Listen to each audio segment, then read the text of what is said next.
और उत्तराखंड में एक बार फिर से केदारनाथ जैसी आपदा की आहट नजर आ रही है। यहां ग्लेशियर में 13 बड़ी झील बन गई है, जिसमें से 5 झील हाई रिस्क जोन में है। इसके साथ 4 जोन में है, 4 झील पिथौरागढ़ में, 1 चमोली में बनी है हाई रिस्क जोन। आपदा प्रबंधन इन झीलों की जांच कराएगा। 2 जुलाई को टीम रवाना होगी। इसमें GSI, IIRS यानी कि Indian institute of remote sensing और NIH के साइंटिस्ट शामिल होंगे। इसके साथ ITBP, NDRF के जवान भी साथ नजर आएंगे।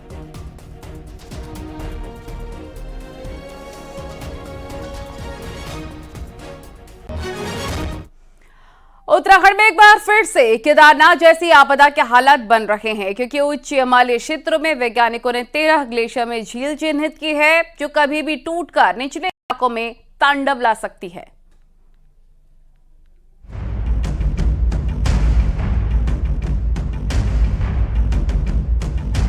जून 2013 में चौराबाड़ी ग्लेशियर में बनी झील के टूटने से केदारनाथ में जो तबाही हुई उसे कोई भुला नहीं सकता।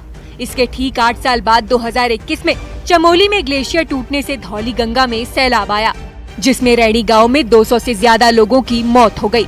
अब उत्तराखंड में वैज्ञानिकों ने ठीक इसी तरह की 13 नई झील चिन्हित की है।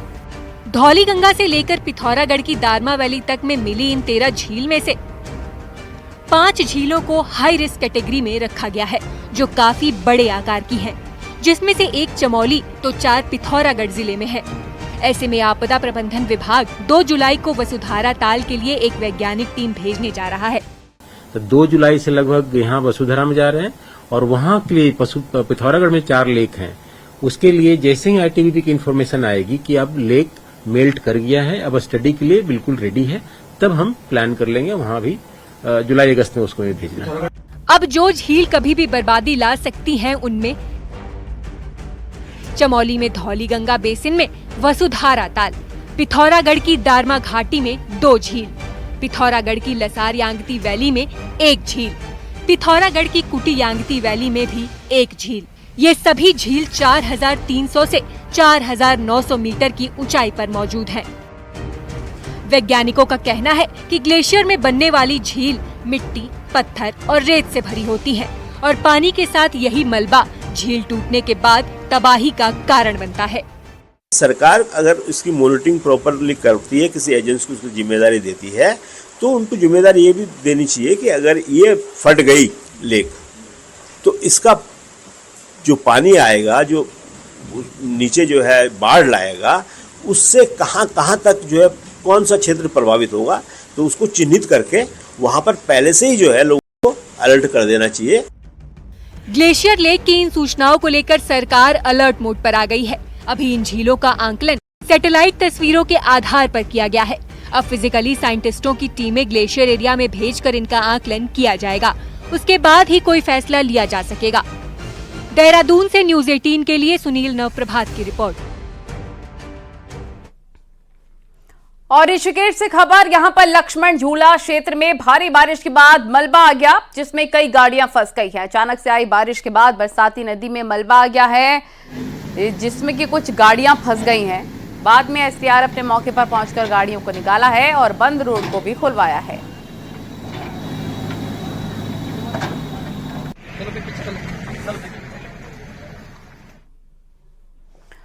और रुद्रप्रयाग से खबर, यहां पर पंवाली कांठा ट्रैक पर फंसे ट्रकर्स का SDRF ने रेस्क्यू किया। SDRF के मुताबिक ट्रकर अंधेरा और बारिश के चलते रास्ता भटक गए थे। गनीमत ये रही कि उनका मोबाइल काम कर रहा था, जिसकी वजह से उनमें से एक ट्रकर ने इमरजेंसी नंबर पर कॉल किया। कॉल रिसीव होने के कुछ ही देर में SDRF की टीम चारों की खोज में निकल गई। करीब 4 किलोमीटर की चढ़ाई चढ़ने के बाद टीम ने ट्रकर को ढूंढ निकाला। जानकारी के मुताबिक चारों ट्रकर उत्तराखंड से ही हैं।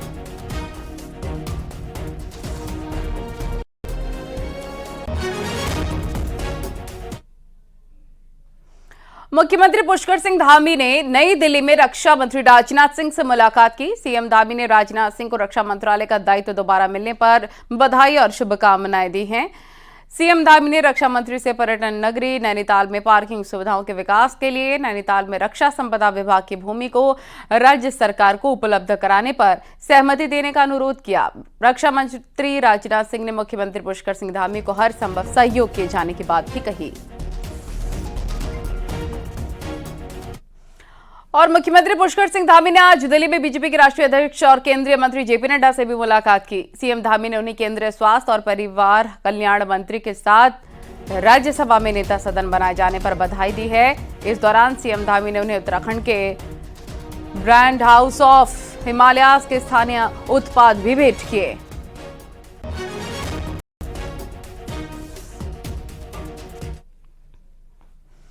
ओम बिरला लगातार दूसरी बार लोकसभा के स्पीकर बने हैं। सीएम पुष्कर सिंह धामी ने ओम बिरला से मुलाकात की और दूसरी बार स्पीकर चुने जाने पर बधाई दी है।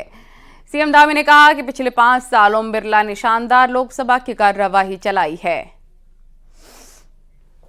पहले तो आदरणीय ओम बिरला जी को बहुत बधाई देता हूं, बहुत शुभकामनाएं देता हूं कि आज वो फिर से दोबारा लोकसभा के अध्यक्ष चुने गए हैं और पिछले 5 सालों में उन्होंने बहुत शानदार तरीके से लोकसभा की कार्रवाई का संचालन किया।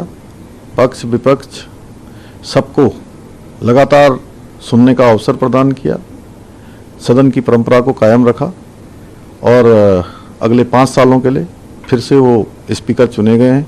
निश्चित रूप से एक बड़ा कीर्तिमान ये नई जो संसद हमारी माननीय प्रधानमंत्री मोदी जी के नेतृत्व में बनी है, एक नए कीर्तिमान स्थापित करेगी, विकसित भारत के संकल्प को मजबूत करेगी।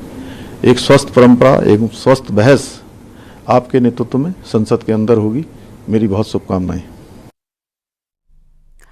और बद्रीनाथ विधानसभा उपचुनाव धीरे धीरे जोर पकड़ने लग गया है। बीजेपी और कांग्रेस ने अपना अपना प्रचारक अभियान शुरू कर दिया है। बीजेपी प्रत्याशी राजेंद्र भंडारी लोकसभा चुनाव से पहले कांग्रेस छोड़ बीजेपी में शामिल हुए थे।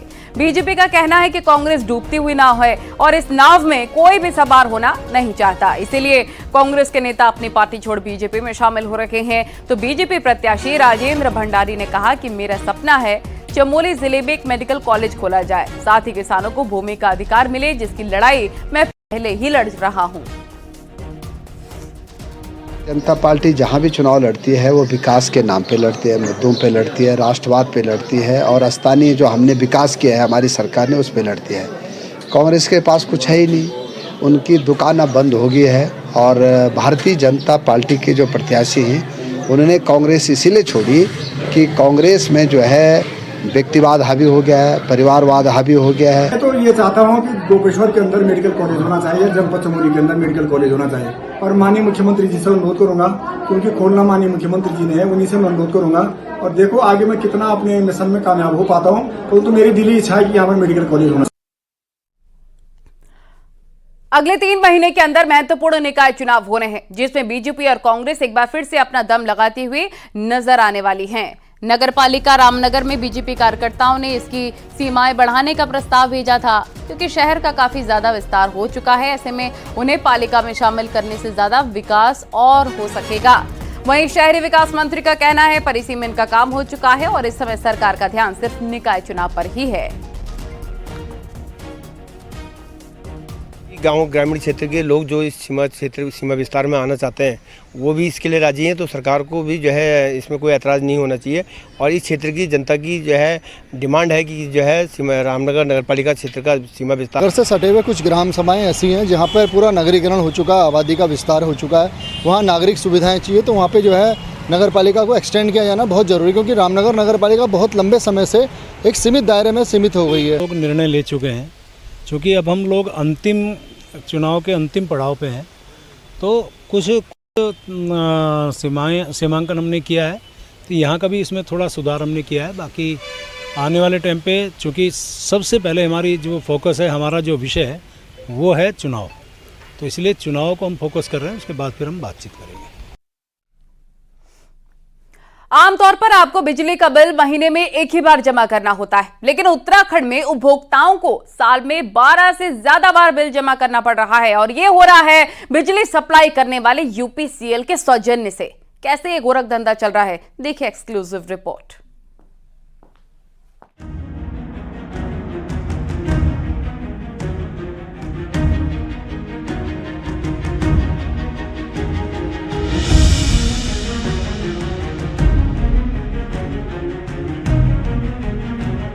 देहरादून के रहने वाले अमर सिंह दुंता बिजली का बिल लगातार भरते हैं और जब उनके पास 1 महीने से भी कम समय में बिल आने लगे तो उनको दाल में कुछ काला दिखा। आरटीआई से जानकारी मांगी तो जो जवाब मिला वह हैरान करने वाला था। दरअसल देहरादून समेत राज्य के कई हिस्सों में बिजली उपभोक्ताओं को हर महीने बिल मिलता है। आपने जितनी बिजली खर्च की होती है उसका बिल तो आप देते ही हैं। अब कंज्यूमर्स के साथ खेल ये हो रहा है कि उनको महीना खत्म होने से पहले यानी 25 या 26 दिन में बिल थमाया जा रहा है। इसका मतलब ये हुआ कि जो बिल साल में 12 आने चाहिए वो आ रहे हैं, वो या तो 13 आ रहे हैं या फिर 14। साथ में आपके मीटर का फिक्स चार्ज भी इस बिल पर जुड़ता है। फिक्स चार्ज हर किलोवाट पर 80 से 120 रुपए तक होता है। इसी तरह घरों में 2 से 5 किलोवाट तक का कनेक्शन होता है। अब ये बिल मेरा आया है 15 मई से 9 जून तक का 25 दिन का। इन्होंने 340 रुपये मेरे से फिक्स चार्ज ले लिया। इससे पहला बिल आया था मेरा, दिया था इन्होंने मुझे 24 दिन का। 24 दिन में इन्होंने 340 फिक्स चार्ज ले लिया। जो चार्ज मेरे फिक्स चार्ज महीने में 30 दिन होते हैं, 30 दिन में 340 लेना है, 40 रुपये लेना है। ये उसका दिन घटाते जा रहे हैं, कभी 24 दिन, कभी 25 दिन, कभी 22 दिन, कभी 27 दिन। हैरानी की बात यह है कि यूपीसीएल से जब इस बारे में पूछा गया तो अधिकारियों ने भी माना कि गलती हुई है, लेकिन तुरंत ये कहकर पल्ला भी झाड़ लिया कि अब तो प्रीपेड मीटर लगने वाले हैं। हम अब स्मार्ट मीटर लगा रहे हैं, प्रीपेड मीटर है वो। हम एडवांस पैसा जमा करते हैं, वो मीटर आपको ये भी बताता है कि आपका इतना कंजम्पशन हो गया है, आपका इतना जो पैसा जमा करा इतना पैसा बचा हुआ है, अकॉर्डिंगली उसे रिचार्ज करते हैं जैसे मोबाइल में किया जाता है। इससे बहुत सारी समस्याएं जो आम जनता की है वो समाप्त हो जाए। ये गड़बड़ी कोई 1-2 कंज्यूमर्स के साथ नहीं बल्कि लाखों कंज्यूमर्स के साथ हुई है। सवाल ये है कि जो पैसा कंज्यूमर से नियम विरुद्ध तरीके से लिया गया है उसको कोई वापस करेगा या नहीं, अगर करेगा तो कैसे। फिलहाल इस मुद्दे पर यूपीसीएल के अधिकारियों ने चुप्पी साध ली है। न्यूज़ 18 के लिए देहरादून से सत्येंद्र बर्थवाल की रिपोर्ट। सिंगर सोनू निगम बद्रीनाथ धाम पहुंचे, जहां सोनू निगम ने भगवान बद्री विशाल की पूजा अर्चना की और देश की खुशहाली की कामना भगवान बद्रीनाथ से की है। धाम पहुंचने पर बद्री केदार मंदिर समिति ने सोनू निगम का स्वागत किया। वहीं बद्रीनाथ से पहले सोनू निगम ने बाबा केदारनाथ के भी दर्शन किए।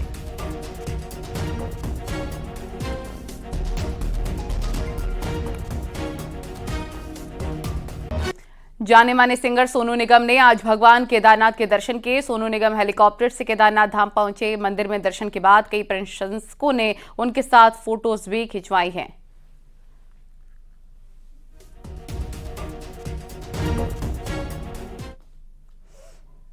और इस साल गर्मियों के सीजन में पहाड़ी इलाकों में सबसे ज्यादा सैलानी पहुंचे हैं। 4 धाम के साथ ही आदि कैलाश और ओम पर्वत में भी हजारों की संख्या में सैलानी पहुंचे हैं। ऊंचे इलाकों में पहुंच रहे इन सैलानियों से भरे पर्यटन कारोबार परवान चढ़ रहे हैं, लेकिन इसकी भारी कीमत पर्यावरण को जरूर चुकानी पड़ रही है।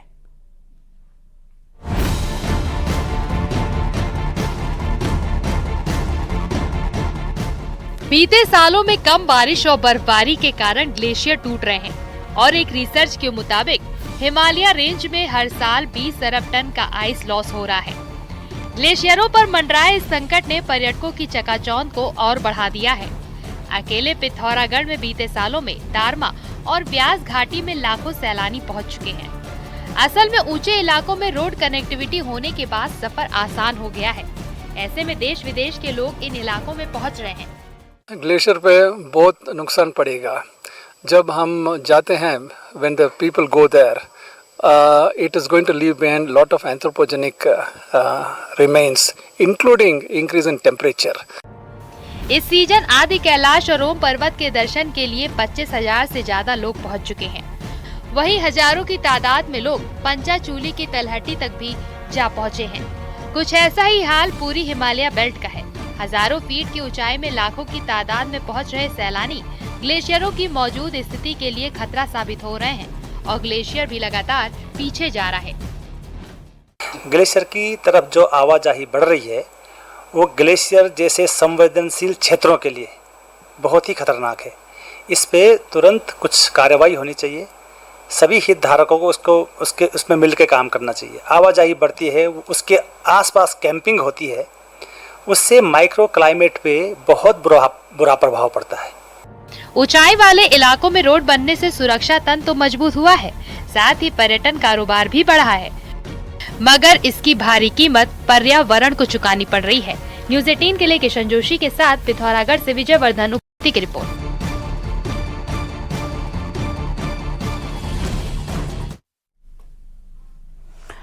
और अब आपको दिखाते हैं बाहर टॉप 10 न्यूज। बद्रीनाथ विधानसभा उपचुनाव के लिए बीजेपी के प्रचार प्रसार तेज हो गए हैं। आज महिला मोर्चा ने भी अपने कार्यक्रम तय कर दिए हैं। नैनीताल के जोलीकोट की ढकिया ताल में एक युवक की मौत हो गई। मृतक मोहित रुद्रपुर का रहने वाला था।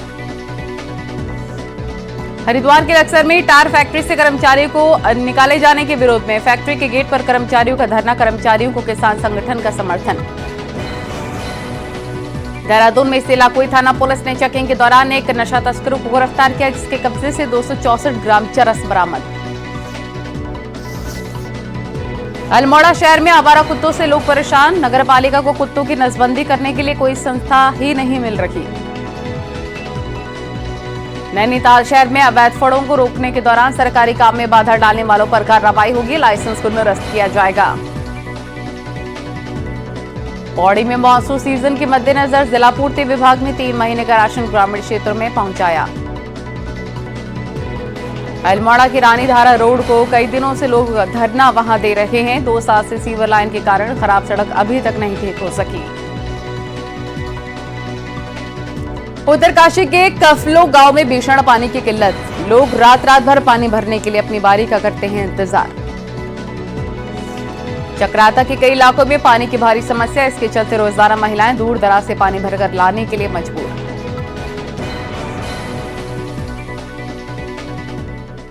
कावड़ मेले में 1 महीने का वक्त बचा है। ऐसे में हरिद्वार जिला प्रशासन कावड़ मेले की तैयारियों में जुटा है और हर साल करोड़ों की संख्या में शिव भक्त कावड़िया हरिद्वार गंगा जल लेने के लिए पहुंचते हैं। कावड़ियों की सुरक्षा और उनकी सुविधा के लिए प्रशासन कई स्तरों पर व्यवस्थाएं करता है। मेले की तैयारी के लिए अधिकारियों की मीटिंग के दौर भी जारी हैं और सड़कों से गड्ढे, पेयजल, बैरिकेडिंग, बिजली, मेडिकल कैंप समेत कई जन सुविधाओं पर चर्चा हो रही है।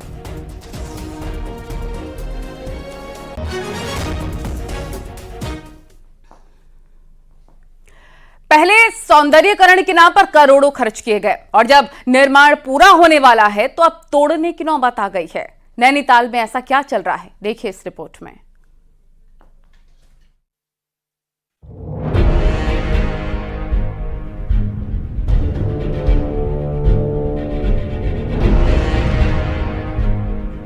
नैनीताल का DSA यानी डिस्ट्रिक्ट स्पोर्ट्स एकेडमी का शुरू से ही विवादों से नाता रहा है और अब इसके द्वारा कराया जा रहा सौंदर्यीकरण का काम चर्चाओं में है। पहले तो बिना प्लानिंग के भारी भरकम निर्माण किया गया, जिसका अब विरोध शुरू हो गया है। तो मैदान से पानी निकासी के लिए कोई प्लान ही नहीं बनाया गया। तो अब बारिश के बाद वहां जल जमाव हो गया। इस मैदान में साल भर कई तरह के आयोजन होते रहते हैं, जिसमें सबसे बड़ा महोत्सव तो नंदा देवी दुर्गा महोत्सव होता है, जिसमें हजारों की संख्या की भीड़ भी उमड़ती है। लेकिन इस तरह की भीड़ के नियंत्रण के लिए कोई इंतजाम नहीं किया गया। जिसमें नंदा देवी महोत्सव मेन है, दुर्गा पूजा का महोत्सव है, दशहरा महोत्सव है और 26 जनवरी का प्रोग्राम होते हैं। कितने मतलब इवेंट सरकारी और हमारे त्योहार इस उसमें होते हैं। उसके लिए जनता कहां से निकलेगी और कहां को जाएगी। जिला प्रशासन ने नैनीताल के पंत पार्क से लेकर नैना देवी मंदिर तक सौंदर्यीकरण के कार्य शुरू किए हैं। पहले करीब 1.5 करोड़ की लागत से दीवार का निर्माण कराया गया और फिर रेलिंग लगाकर मैदान को ही बंद कर दिया गया। वहीं नगर पालिका के सामने भी रेलिंग लगाकर व्यू को खराब करने की तैयारी है, जिसका विरोध होने वाला है। उधर अब डीएम ने मैदान में होने वाले बड़े इवेंट को देखते हुए निर्माण में कुछ बदलाव की बात कही है। क्राउड को मैनेज करने के स्थान छोड़े जाएं, उसके लिए हमने विभाग को पूर्व से ही उसमें स्लाइडिंग डोर इस तरह का बना दें जिसमें वो रेलिंग के स्वरूप में भी रहे और भविष्य में कभी यदि खोले जाने की आवश्यकता हो तो उसको खोला भी जा सके। इसके लिए हमने विभाग को ऑलरेडी चेंज करने के लिए निर्देशित कर दिया है। कुछ सुझाव इसमें रेलिंग के डिज़ाइन को लेकर भी आए हैं, जिसमें कुछ अव्यवस्थाएं हो रही है, उसमें भी हम लोग परिवर्तन करने का प्रयास कर रहे हैं। जहां जहां संभव होगा उसको हम लोग इनकॉर्पोरेट करेंगे। नैनीताल का डीएसए भ्रष्टाचार के मामले में पहले से ही विवादों में रहा है, लेकिन अब प्रशासन के काम पर भी सवाल उठे हैं, क्योंकि बिना किसी प्लान के ही क्यों इस तरह के निर्माण कार्य को शुरू कराया गया, जिसे बाद में तोड़ना पड़े। न्यूज़ 18 के लिए नैनीताल से वीरेंद्र बिष्ट की रिपोर्ट। ट्रैफिक ड्यूटी पर तैनात एक सिपाही पर हमला कर उसकी वर्दी फाड़ने के आरोप में पुलिस ने एक शख्स को गिरफ्तार कर सलाखों के पीछे भेज दिया है। पूरा विकास नगर के कालसी इलाके का मामला है, जहां के सहिया बाजार में ट्रैफिक संभाल रहे कांस्टेबल पर बीती 24 जून को आरोपी मोहन कुमार ने हमला कर दिया था। आरोप है कि किसी बात पर भड़के आरोपी ने सिपाही की वर्दी भी फाड़ दी थी और जान से मारने की भी धमकी दी थी। स्थानीय लोगों ने किसी तरह कांस्टेबल को बचाया। इसके बाद आरोपी के खिलाफ केस दर्ज किया गया और अब उसे जेल भेज दिया गया है। तभी पीछे से बराड़ गांव का मोहन पुत्र हगाड़ू आ गए और उनके साथ मारपीट कर दी बहुत बुरी तरह, जिससे उनको चोटें आई हैं। सुदेश को उनकी वर्दी भी फट गई है, तो उनकी तहरीर पर मुकदमा दर्ज किया गया है। अभी विवेचना चल रही है, चौकी इंचार्ज वीरवीर सिंह उसकी विवेचना कर रहे हैं। कल उसे कोर्ट में पेश किया गया था, तो वहाँ से माननीय न्यायालय द्वारा उसका न्यायिक रिमांड जो है स्वीकृत किया गया है। कोटद्वार में आधे घंटे की बारिश के बाद कई जगह जल जमाव हो गया। बारिश के पानी की निकासी नहीं होने से कई जगह पानी भर गया, तो कहीं भूमि कटाव होने से घरों के ढहने का खतरा बना नजर आ रहा है। लोगों का कहना है कि जब थोड़ी बारिश में ये हाल है तो तेज बारिश में क्या होगा। लोगों ने अधिकारियों के सामने अपनी समस्याएं भी रखी। भर रहा है, हमारा आना जाना मुश्किल हो रहा है। बच्चे अब स्कूल जाएंगे तो उनके लिए परेशानी होगी हमको ले जाने में। आश्वासन मिला है कि कल आएंगे, कल देखेंगे। फिर बच्चों को लेकर कहाँ जाना है, ये थोड़ा सा रुका हुआ वो भी कट गए, नीचे गिर रहा, क्या करना बताओ। 10 मिनट 5 मिनट हो रहा बारिश चालू होता हुआ, 5 मिनट में ऐसी हो गया। और बरसात ज्यादा बारिश होगा तो और क्या होगा, पूरा घर साफ हो जाएगा। खबरें जारी है, रुकेंगे छोटे से ब्रेक के लिए।